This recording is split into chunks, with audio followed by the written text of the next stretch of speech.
Hey dudes, so I've done a video today on my guitar that I bought from DHGate because I've had it for about a year now. It was one of the first ones to get to the UK. You've definitely seen my guitar because it's the one that they still use in the adverts today, which is ridiculous in itself. But I want to talk you through the process, the motivation, and more importantly, why it's a shit idea. And there's better things you can do with your money. So this is probably going to piss a ton of people off, but that's fine. These are exactly the photos that the dude sent me of my guitar prior to buying it. I went with the biggest guitar seller on there, so all of the arguments of, oh, you picked the wrong ones and blah blah blah, that's bullshit. I went with the biggest one with the best feedback. Which was the AC/DC guys. They're also called a few other company names on DHGate. But you can see, yeah, it looks sound. It looks a little rough around the edges.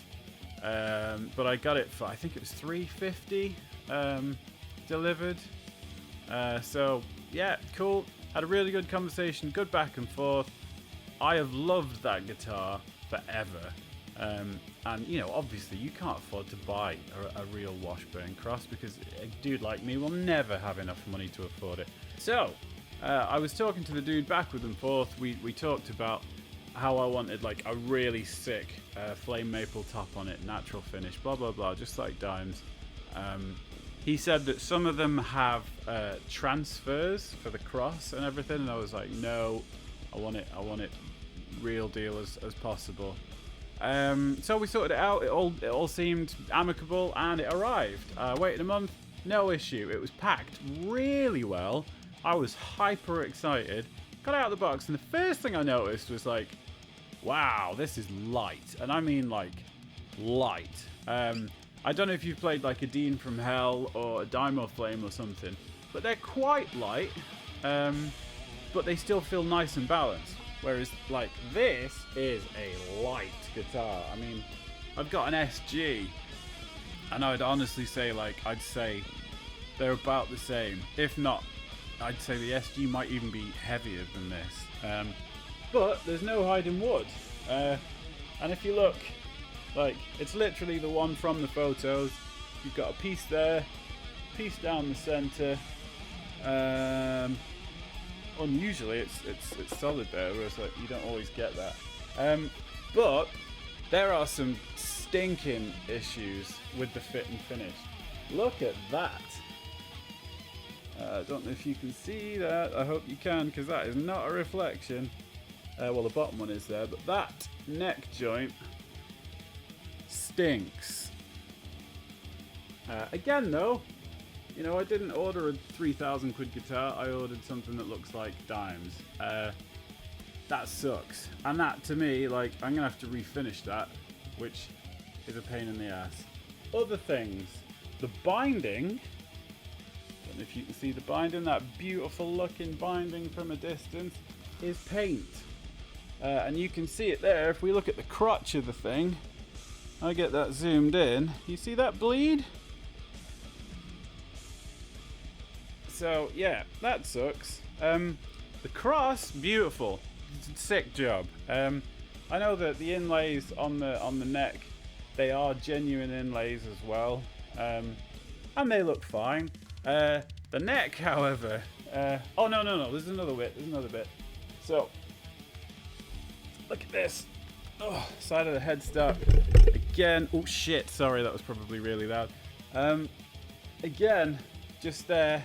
Side of the nut, another whacking great big pale join where they just haven't cleaned it up as they've done it.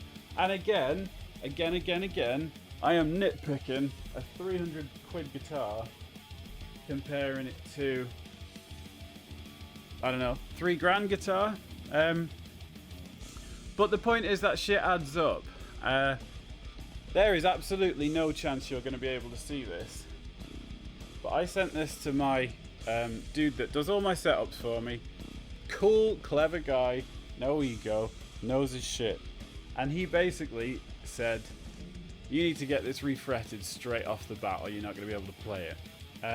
So it's true, it's got the most disgusting fret buzz down the bottom end.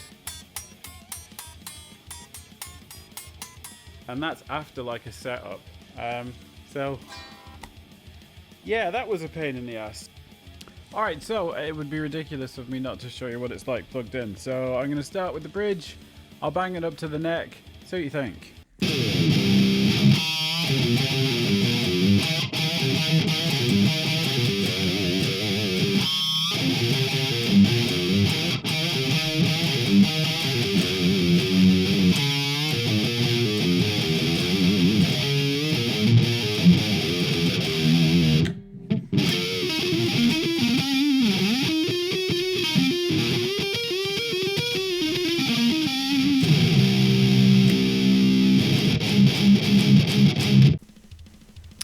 Alright, so this is another guitar that you can afford for the same price as an upgraded DHGate. This is a Far Beyond Driven ML, and honestly, I think it's like the second best guitar I've ever played. It's Korean, it's got a fixed neck, it's got all the right gear on it, but it's just built so well, man. It feels amazing to play. So, no pissing around, this is how it sounds.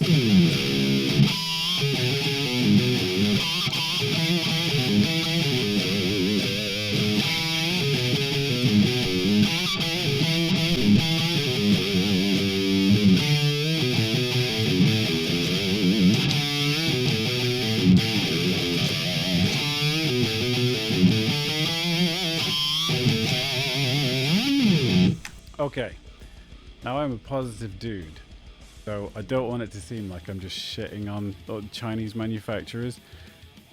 All I'm saying is there is a better way to use DHGate and these guys, who at the end of the day have taken the specs and the CNC diagrams for whatever instrument and replicated it.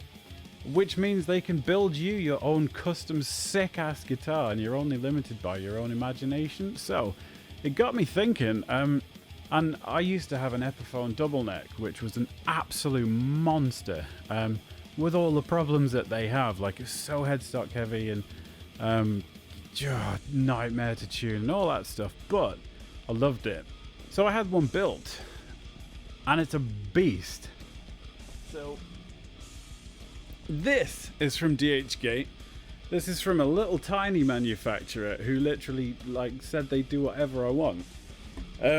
It's got a flame maple top, which I hope the light picks up, but I doubt it will because it's like really weird sicky green and I love it.